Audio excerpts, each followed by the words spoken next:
While the U.S. aircraft carrier program grapples with delays and budget overruns, China's Dalian Shipyard has quietly and steadily moved the bow section of its Type 004 nuclear-powered aircraft carrier into dry dock. This marks not merely a simple engineering milestone, but an industrial marvel capable of reshaping the global naval balance of power. Recently, a blurred satellite image circulated online. Though details remained unclear, keen military enthusiasts instantly recognized the distinctive bow section of the Type 004 carrier. Resembling the head of a colossal beast, it slowly entered its dedicated construction cradle, signaling that the future maritime dominator had formally entered its most critical and thrilling phase, overall assembly. This advancement is no accident. It embodies decades of technological accumulation and strategic ambition within China's shipbuilding industry. From the retrofitting of the Liaoning to the independent construction of the Shandong, and the electromagnetic catapult breakthrough on the Fujian, each step has been meticulously executed. The current 004 carrier represents a comprehensive leap forward, with its rapid construction pace and precision craftsmanship even intensifying pressure on the United States, a nation proud of its high-end manufacturing capabilities. This raises an inevitable question: how did China transition from playing catch-up to keeping pace, and even achieving leadership in certain areas of aircraft carrier construction within just a few short years? Let us zoom in and examine the moment this bow section enters the dry dock. Within the grand narrative of carrier construction, this may appear as just one step, yet it represents a crucial turning point. Prior to this, the shipyard may have been filled with scattered steel plates and segmented structural modules, fragments resembling Lego pieces awaiting assembly. Yet once a critical module like the bow enters the dry dock, it signifies that all prefabricated sections begin converging toward the center. Precise joining and welding operations are about to commence, transforming the hull from lines on blueprints into a towering entity on the water. This process tests not only the tonnage capacity of the cranes and the dimensions of the dry dock. The facilities prepared by Dalian Shipyard rival those of the world's top shipyards, but also the millimeter-level precision of welding techniques, the seamless integration of the supply chain, and the coordination capabilities of overall project management. It is important to note that the bow section of an aircraft carrier features complex design elements. It determines the ship's hydrodynamic performance, radar-absorbing profile, and the deck layout for future carrier-based aircraft operations. Any minor deviation could impact the carrier's speed, stability, and combat effectiveness. According to open-source intelligence analysis, Dalian Shipyard maintained welding tolerances within 2 mm during the construction of the Liaoning and Shandong carriers. This level of craftsmanship not only ensures structural integrity, but also lays a solid foundation for the accelerated progress of the Type 004 carrier. Delving into the construction rhythm of the Type 004 reveals it is not merely a rush job, but a highly organized industrial symphony. Since the first steel plate was cut in 2024, the carrier's construction has employed globally leading multi-stage synchronized modular technology. Simply put,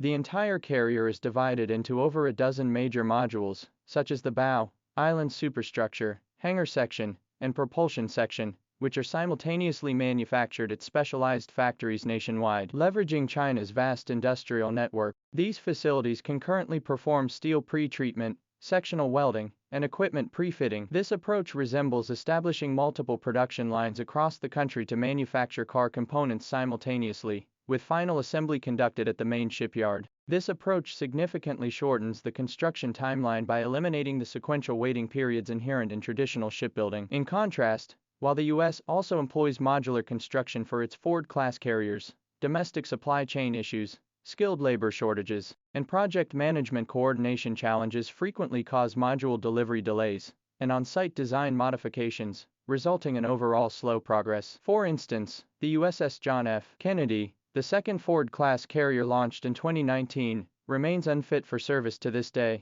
Troubleshooting and design adjustments have persisted throughout its outfitting process, consuming over 7 years. In stark contrast, China's Type 004 carrier achieved hull closure in just about 3 years from groundbreaking. Projected at this pace, its launch in 2027 appears highly probable, an efficiency gap that is jaw-droppingly stark. So what exactly underpins this remarkable Chinese speed? First and foremost, it must be attributed to complete technological self-reliance. From the smelting of special steel to the development of electromagnetic catapults, from large gantry cranes to precision welding robots, China has established a carrier construction system entirely independent of external supply chains. As China's first catapult-equipped carrier, the Fujian successfully validated its electromagnetic catapult system, new arresting gear, and optimized deck layout. These mature technologies were directly transferred to the Type 004 carrier, eliminating extensive trial and error phases, particularly regarding propulsion. While official confirmation of nuclear power for the Type 004 remains pending,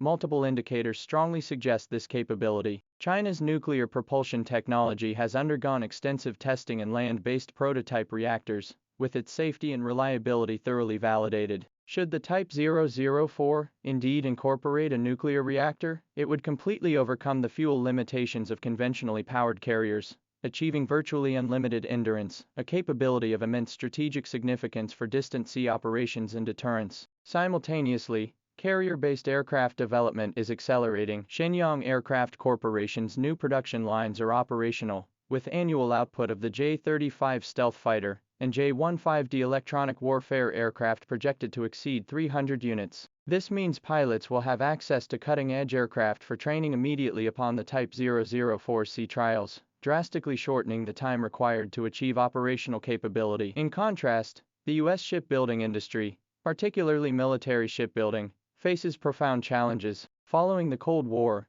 numerous U.S. shipyards closed, leading to a severe loss of skilled workers. This has forced reliance on imported critical components, creating a highly vulnerable supply chain. Take the Ford-class aircraft carrier as an example. Construction was delayed by 11 months due to a single reactor component delivery issue, causing the entire project to exceed its budget by tens of billions of dollars. This systemic decline not only slows construction progress, but also compromises the carrier's final quality. The USS Ford experienced repeated failures in its electromagnetic catapult system and weapon elevator jams during its early operational phase. China, however, leveraged its latecomer advantage by channeling prosperity from its civilian shipbuilding industry into military applications. Consistently accounting for half of global shipbuilding output, China leads in technologies for ultra-large container ships and liquefied gas carriers. Welding techniques and project management expertise honed in these civilian sectors were flexibly applied to aircraft carrier construction. Moreover, strategic planning at the national level ensures concentrated resource allocation, fostering an efficient and collaborative ecosystem spanning talent development to equipment R&D. Focusing on this dry dock at Dalian Shipyard, it represents more than just a steel welding facility. It embodies the nation's industrial prowess. The docking of the bow module signifies that the construction of the Type 004 aircraft carrier has entered its final sprint phase. Moving forward, additional modules will be progressively installed, gradually assembling like puzzle pieces into a complete colossal vessel. This process involves deploying tens of thousands of sensors, laying pipelines, and installing equipment, each step demanding utmost precision. However, thanks to prior modular pre-outfitting, many systems have already been tested and commissioned within their sections, significantly reducing in-dock workloads. This efficient model enables China to continuously break records in large warship construction while maintaining quality standards. In essence, the progress of Dalian Shipyard's Type 004 aircraft carrier is no isolated coincidence. It is an inevitable outcome of China's overall manufacturing ascent. From imitation and learning to independent innovation, from sectional construction to synchronized modular advancement, each step has been taken with solid and rapid strides. While U.S. carrier projects stumble through bureaucratic hurdles and supply chain crises, China transforms blueprints into reality with astonishing efficiency. The gap reflects not merely speed, but systemic industrial capability. The bow module's docking marks only the beginning. As further details emerge, we have every reason to believe the Type 004 nuclear-powered carrier will soon make its stunning debut, emerging as an unignorable strategic force in the Pacific.